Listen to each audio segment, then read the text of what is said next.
When someone is emotionally avoidant, they are not just avoiding you, they are avoiding internal discomfort. And one of the most misunderstood dynamics in these situations is what actually happens when you stop reacting, stop explaining, and stop chasing. Because from the outside, silence looks passive. But psychologically, silence is anything but passive. It is a shift in power structure. Most people assume that if they go silent, they are simply giving up or walking away. But in relational psychology, silence, when it is intentional and emotionally grounded, interrupts a very specific pattern. Avoidant individuals often operate within a predictable cycle. Distance creates anxiety in the other person. Anxiety leads to pursuit. Pursuit restores their sense of control. That cycle becomes the emotional environment they rely on, even if they are unaware of it. It regulates their nervous system because it confirms they still hold relational influence without having to directly engage vulnerability. Now, when you remove yourself from that cycle, something very important happens. The system loses feedback. No reaction means no emotional fuel. No chasing means no validation loop. No explanations means no negotiation space. And this is where silence becomes psychologically disruptive, not because it is loud, but because it removes structure. The avoidant mind is not necessarily seeking chaos. It is seeking control over emotional intensity without being consumed by it. When your silence arrives, it does not attack them. It simply stops participating in the script they are used to. And that is where the shift begins. At first, it may not even register consciously, but internally, the absence of your reaction starts to create cognitive dissonance. If they are used to you responding emotionally, your silence becomes an unfamiliar signal. The mind starts trying to interpret it. Are they angry? Are they moving on? Why aren't they reacting like before? These questions are not about you, they are about their internal regulation system losing predictability. Here's what most people miss. Predictability feels like safety to an avoidant nervous system, even when the relationship itself is emotionally uncomfortable. So when you become unpredictable in a calm, grounded way, not by being chaotic, but by being still, you disrupt their emotional map. And disruption forces attention inward, which is exactly what they have been avoiding. This is where the deeper psychological layer activates. Silence begins to remove the illusion of control. Not control over you in a manipulative sense, but control over emotional outcomes. They can no longer trigger a known response from you. That creates a subtle but powerful destabilization. And when emotional control weakens, self-awareness begins to surface often reluctantly. This is also where misinterpretation can happen. Because instead of recognizing your silence as emotional maturity or boundary setting, the avoidant may initially interpret it through their defense system. That can manifest as frustration or confusion, not because you are doing something wrong, but because their internal model of the relationship is no longer working. The old rules no longer apply. And yet, beneath that surface reaction, something more significant is unfolding. Silence creates space they are not used to holding. Without your emotional presence constantly filling the gap, they are left with themselves. And that is where suppressed feelings, unresolved attachment patterns, and emotional contradictions begin to surface. In many cases, this is the first time they are not being emotionally carried by the dynamic. There is no escalation to manage, no argument to deflect, no reconciliation to control, just stillness. And in that stillness, their internal world becomes more audible than the external one. That is the real function of your silence. It is not punishment. It is interruption. It breaks the cycle that allowed emotional avoidance to remain unexamined.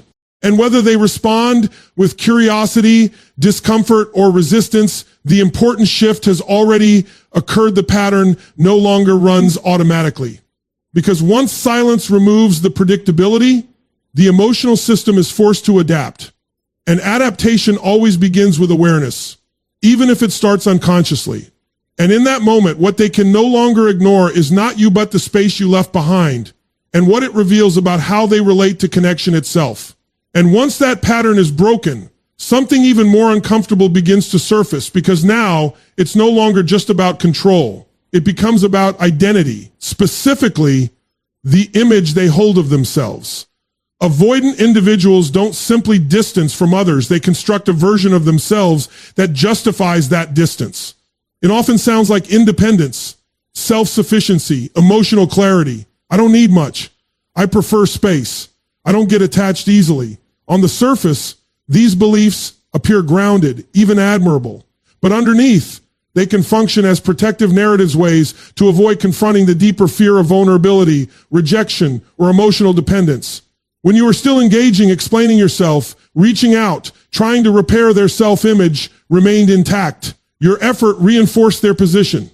It allowed them to stay in a role where they were the one with less emotional investment, the one who could step back without consequence. That dynamic quietly validated the identity they had built. But your silence disrupts that validation.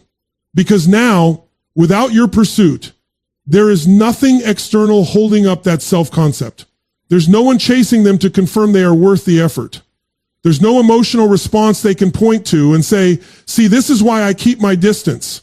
The absence of your reaction removes the external justification for their behavior. And what replaces it is reflection. This is where the ego becomes involved, not in the exaggerated sense, but in the psychological sense of self-perception. The ego wants coherence. It wants to believe I am in control. I am unaffected. I make rational decisions. But when your silence enters the dynamic, it quietly challenges those assumptions. If they were truly unaffected, why does your absence feel noticeable? If they were fully in control, why does the lack of response feel unsettling? These are not questions they necessarily articulate out loud, but internally, they create tension because now there is a gap between who they believe they are and what they are actually experiencing. And that gap is where discomfort lives. For many avoidant individuals, this discomfort doesn't immediately translate into insight. It often translates into subtle defensiveness. They may rationalize your silence. They're being dramatic. They'll come back. This doesn't matter. These thoughts are not clarity. They are attempts to restore the previous self-image, to maintain the idea that they are still unaffected, still in control. But the longer your silence holds, the harder it becomes to maintain that narrative because reality begins to contradict it. Your absence is not reacting. It's not negotiating. It's not seeking validation. It simply exists. And that existence becomes a mirror, not one that criticizes, but one that reflects. It shows them a version of the dynamic without distortion, a version where their distance is no longer balanced by your closeness. And in that reflection, something subtle but powerful begins to emerge: self-awareness, not necessarily the kind that leads to immediate change, but the kind that disrupts certainty, the kind that makes them question their assumptions, even if only briefly. And that questioning is significant because it moves them out of autopilot. Now, instead of seeing themselves as the one who simply needs space, they are faced with a more complex reality, one where their behavior has consequences that are not being softened or absorbed by someone else, one where their emotional distance is no longer invisible. This is where embarrassment can begin to form not as humiliation, but as a quiet recognition that their actions may not align with who they believe themselves to be. And for someone who relies on emotional control, that recognition can feel deeply unsettling because it's no longer about managing the relationship. It's about confronting the self. And that's the shift your silence creates. It doesn't argue. It doesn't accuse. It doesn't demand accountability. It simply removes the illusion that allowed avoidance to feel neutral or justified. In doing so, it reveals something far more difficult to ignore, that the version of control they relied on may have been dependent on your participation all along. And when that realization begins to take shape, even quietly, it marks the beginning of a deeper internal conflict, one where the ego can no longer fully protect the story it once told so easily. Because at some point, the question is no longer, why are they silent? It becomes, what does their silence say about me? And once that internal questioning begins, the experience doesn't become clearer, it becomes more conflicted. Because what you're witnessing now is not indifference breaking down, it's emotional contradiction rising to the surface. Avoidant individuals are often described as distant, but distance is not the absence of feeling. It is the management of feeling. It's a strategy sometimes unconscious designed to keep emotional intensity within tolerable limits. So when your silence removes the familiar structure of the relationship, it doesn't eliminate their emotions. It removes the mechanism they used to regulate them. And that's where the internal conflict begins. On one level, there may still be a pull towards you, curiosity, attachment, even longing. But on another level, there is an equally strong impulse to maintain distance, to stay self-protected, to avoid anything that feels like emotional exposure. These two forces don't cancel each other out. They coexist. And when there is no longer an external dynamic to stabilize them, they begin to collide internally. This is why silence can feel so destabilizing to an avoidant person. It creates a psychological environment where they are forced to hold both sides at once. The part of them that is drawn toward connection and the part of them that fears it are now in direct tension without distraction before the dynamic itself helped manage that tension. If things became too emotionally intense, they could withdraw. If the distance triggered anxiety in you, your pursuit would reestablish a sense of connection on their terms. It was an external balancing system. But now, with your silence in place, that system is gone. There's no reassurance coming in, but there's also no conflict to push against, no argument to justify distance, no emotional reaction to validate withdrawal, just stillness. And in that stillness, their internal contradictions become more visible not to you, but to them. They may start to feel something they're not used to naming. Ambiguity, a sense of, I don't know what I feel, or I feel something, but I don't understand it. This is not confusion in the intellectual sense. It's emotional ambiguity where the signals inside don't align cleanly with their usual narratives. Part of them may want to reach out to restore some form of connection or at least clarity, but another part resists that impulse, interpreting it as vulnerability, as loss of control, or even as a threat to their autonomy. So instead of taking action, they stay in that internal space where opposing impulses are active at the same time. And that's uncomfortable because human beings are wired to seek resolution. We want clarity, consistency, direction, but emotional growth often begins in the absence of those things. It begins in tension, in contradiction, in the willingness, whether conscious or not, to sit with feelings that don't immediately make sense. For someone with avoidant patterns, this can feel especially intense. Not because the emotions are stronger than anyone else's, but because they are less practiced at staying present with them. The instinct is to reduce, to rationalize, or to disengage. But your silence limits those options. There is less external input to override what's happening internally. And so even if they don't consciously analyze it, something shifts. The emotional distance they once relied on no longer provides the same relief because the source of discomfort is no longer outside, it's within. This is where the narrative of they don't care begins to lose its accuracy. What you're seeing is not a lack of feeling, but a difficulty integrating feeling. A tension between wanting connection and fearing what that connection requires. And importantly, this conflict doesn't always lead to immediate change. Sometimes it leads to withdrawal, sometimes to distraction, sometimes to silence on their side as well. But even in those responses, the internal dynamic has already evolved. They are no longer operating from the same simplicity of detachment. Your silence has introduced complexity. It has moved the experience from external interaction to internal confrontation. And while that confrontation may not be visible to you, it is often the first step toward any meaningful shift in awareness. Because when someone can no longer rely on distance to organize their emotional world, they are left with a choice whether they recognize it or not. To continue avoiding or to begin understanding. And that choice doesn't begin with action. It begins with tension.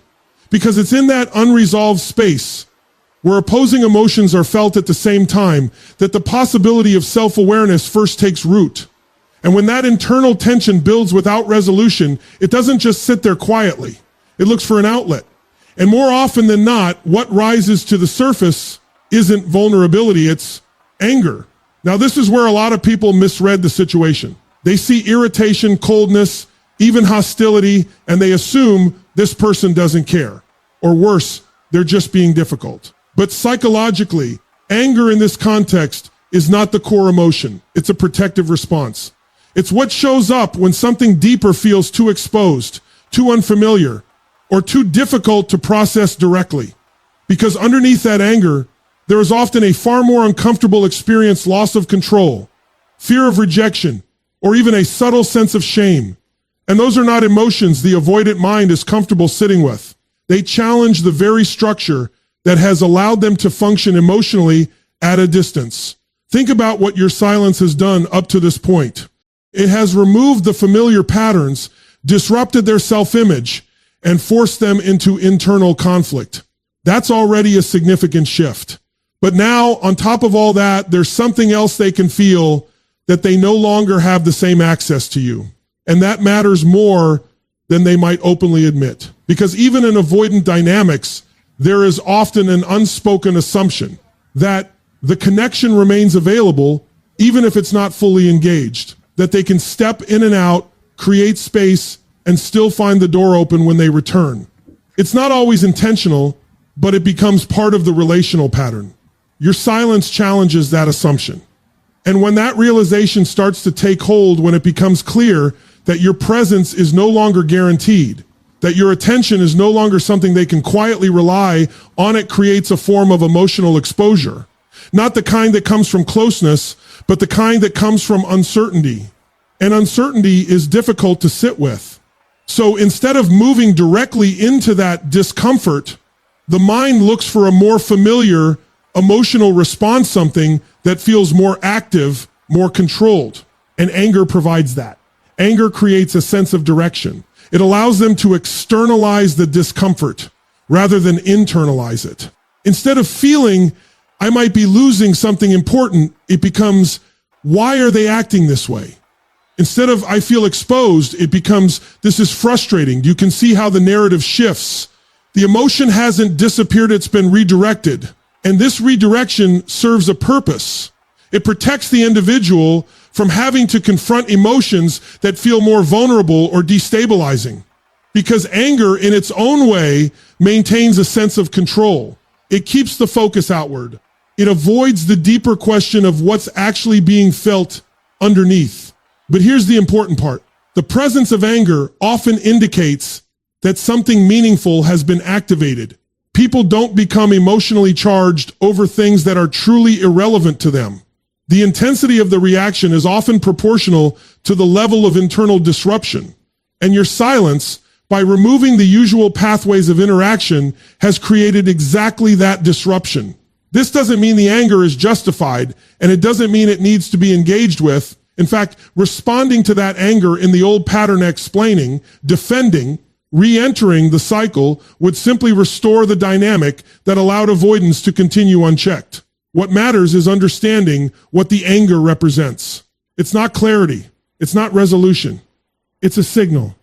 A signal that the usual defenses are being stretched, that the emotional system is encountering something it can't easily organize or dismiss. And if you step back and look at it from a broader perspective, this is a critical moment because it marks a transition from unconscious patterning to conscious discomfort, from automatic behavior to emotional friction. That friction is not the end of the process, it's the beginning of potential awareness. Because once anger no longer fully resolves the discomfort, once it becomes clear, even internally, that the frustration isn't actually about you, the focus has nowhere else to go but inward. And that's where the deeper work begins, whether they choose to engage with it or not. Because at some point, anger stops being convincing. It stops explaining the experience. And what's left underneath it is the one thing they've been trying to avoid all along: vulnerability without a shield. And that's the moment where the story can no longer stay the same. And as that anger begins to lose its effectiveness, when it no longer fully explains what they're feeling or restores their sense of control, another, quieter emotion starts to surface. It's not as loud, not as immediate, but in many ways it's more confronting. And that emotion is embarrassment. Not embarrassment in the surface level sense of social awkwardness, but a deeper, more internal recognition. A realization that something about the dynamic has shifted in a way they didn't anticipate and, more importantly, can't easily reverse. Because for a long time, there was an unspoken assumption operating beneath the relationship, an assumption of access, that no matter how much distance was created, no matter how inconsistent the connection became, there would still be a pathway back. That your presence, your attention, your emotional availability would remain perhaps not fully engaged, but not entirely gone either. That assumption creates a subtle sense of influence, not always conscious, not always intentional, but real. It allows the avoidant individual to manage closeness on their own terms, to step away without fully risking loss. It's a form of emotional positioning where they don't have to fully commit, but also don't have to fully let go. Your silence disrupts that positioning because now there is no clear signal that the connection is still available in the same way. There's no reassurance, no emotional response, no indication that things can simply return to how they were. And that absence doesn't just create uncertainty, it creates a loss of influence. And that's where embarrassment begins to take shape. Because influence in this context isn't about control over another person, it's about the expectation of impact. The belief that if I reach out, they'll respond, or if I create distance, they'll notice. When those expectations no longer hold, there's a subtle but powerful shift in self-perception. They begin to realize that they are no longer shaping the dynamic in the same way. And that realization can feel exposing because it brings into question not just the relationship, but their role within it. The idea that they were the less invested one, the one who could take space without consequence, the one who held emotional leverage, those ideas start to lose their certainty. And when that certainty fades, it creates a kind of internal discomfort that doesn't have an easy outlet. Unlike anger, which can be expressed or projected outward, embarrassment turns inward. It's reflective. It asks questions without necessarily providing answers. Did I misread this? Did I take this for granted? Was I as in control as I thought? These are not comfortable questions, especially for someone who has built their emotional framework around maintaining distance and self-sufficiency. Because to acknowledge that they've lost influence is in some sense to acknowledge that the connection mattered more than they allowed themselves to believe. And that's where the deeper tension lies. Because now it's not just about what's happening between you and them. It's about what this says about them, about their assumptions, their behavior, their emotional patterns. And that kind of reflection doesn't come with immediate clarity. It comes with a sense of being seen, even in the absence of direct interaction.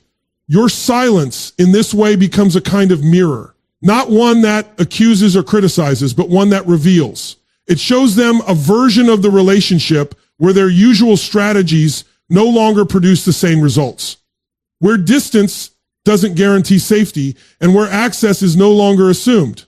And in that reflection, there is a quiet confrontation with reality, that the connection is not something they can pause and resume at will, that emotional presence is not an unlimited resource, that the space they created may now exist on both sides. This doesn't always lead to immediate acknowledgement. In fact, it often remains beneath the surface, partially processed, not fully articulated, but the impact is there. Because once someone becomes aware, however subtly, that they no longer hold the same influence, it changes how they relate to the situation moving forward. It introduces hesitation. It challenges assumptions. It creates a gap between expectation and reality that can't easily be ignored. And that's the significance of this moment, because it marks a shift from unconscious confidence to conscious uncertainty, from assumed control to questioned influence. And within that shift, something important begins to take form, a more honest awareness of what the connection actually meant and what their role in it has been. Because when influence fades, what remains is truth. And truth, unlike control, doesn't adjust itself to protect the ego. It reveals what was there all along. And when you follow that thread all the way through past the broken patterns, the challenged identity, the internal conflict, the anger, and even the quiet embarrassment, you arrive at something far more profound than reaction. You arrive at reflection. Because at this stage, your silence is no longer just an absence of communication. It becomes a presence in itself, a kind of psychological mirror that doesn't speak, doesn't argue, doesn't justify it, simply reflects. And what it reflects is not your intention, but their experience. This is where the dynamic fully shifts from external interaction to internal awareness. Before, everything was happening between the two of you actions. Reactions, distance, pursuit. There was movement, exchange, distraction. Now, there is stillness. And in that stillness, there is nowhere left to project, nowhere left to deflect. The usual exits, withdrawal, rationalization, emotional minimization start to lose their effectiveness because there is nothing actively happening to respond to, just space. And space, when it's not filled, becomes revealing because without your presence actively engaging the dynamic, they are left with a version of the relationship that is unbuffered. No emotional cushioning, no reinterpretation through conflict, no immediate feedback to shape meaning. What remains is a clearer view of their own patterns, how they create distance, how they respond to closeness, how they manage discomfort. This is what makes silence so difficult to escape. You can ignore a conversation. You can avoid a confrontation, but it's much harder to ignore an absence that doesn't demand anything, yet continuously exists. It lingers, not in a dramatic way, but in a persistent one. It shows up in small moments when there's an instinct to reach out and no response to anticipate, when there's a thought of you and no interaction to follow, when there's a realization that the dynamic is no longer active, yet not fully resolved either. And in those moments, the mind begins to fill in the gaps, not with your words, but with their own interpretations, their own questions, their own reflections. What actually happened here? Why does this feel different now? What part did I play in this outcome? These are not questions that arise from pressure. They arise from space. And that's the key distinction. Because when someone is confronted directly, the instinct is often to defend, to explain, to maintain position. But when someone is left with silence, especially a grounded and consistent silence, the experience is different. There is no immediate threat to push against, no argument to win or lose, just an open field where their own thoughts become more audible. This is where the mirror effect becomes unavoidable, not because you are forcing them to look, but because there is nothing else to focus on. The absence of interaction removes distraction, and without distraction, attention naturally turns inward, even if slowly, even if reluctantly. Now, it's important to understand that not everyone responds to this reflection in the same way. Some may resist it, finding ways to distract themselves or reframe the situation in a way that protects their existing beliefs. Others may begin to engage with it more directly, allowing a deeper level of self-awareness to develop over time. But regardless of the response, the mirror has already been placed. Your silence has created a condition where their patterns are no longer hidden within the dynamic, they are exposed in the absence of it. And exposure, even when it's subtle, changes how those patterns are experienced internally. Because once something is seen, even briefly, it cannot be completely unseen. And this is where the real shift begins, not in what they do next, not in whether they reach out or stay distant, but in how they understand themselves within the context of connection. Your silence in its purest form is not about changing them. It's about removing everything that allowed them to avoid seeing themselves clearly. And in doing so, it introduces the one thing that cannot be controlled, negotiated, or dismissed: awareness. Because in the end, silence doesn't chase, it doesn't convince, and it doesn't explain. It reveals. And when you step back and look at everything that's unfolded here, a very different picture begins to emerge, one that most people completely miss. Your silence was never about making a point. It was never about punishment, manipulation, or trying to force a reaction. What it actually did was far more significant. It removed every layer of distraction that allowed the dynamic to continue without awareness. It broke the pattern that kept them comfortable. It challenged the identity they were hiding behind. It exposed the internal conflict they could once avoid. It triggered defenses that revealed deeper vulnerability. It stripped away the illusion of control and influence. And finally, it became a mirror they could no longer escape. Now, here's the truth that most people struggle to accept. None of this guarantees a specific outcome. It doesn't guarantee they will come back. It doesn't guarantee they will change. And it certainly doesn't guarantee they will suddenly understand everything. But that was never the real power of your silence. The real power is this: you stepped out of a cycle that required you to abandon yourself just to maintain connection. You stopped negotiating your value for someone else's comfort. You stopped playing a role in a pattern that could only survive if you kept participating in it. And in doing that, you didn't just change the dynamic, you changed your position within it. Because the moment you no longer need to chase clarity, demand consistency, or prove your worth to be seen, you've already won something far more important than their attention. You've reclaimed your self-respect. And from that place, everything becomes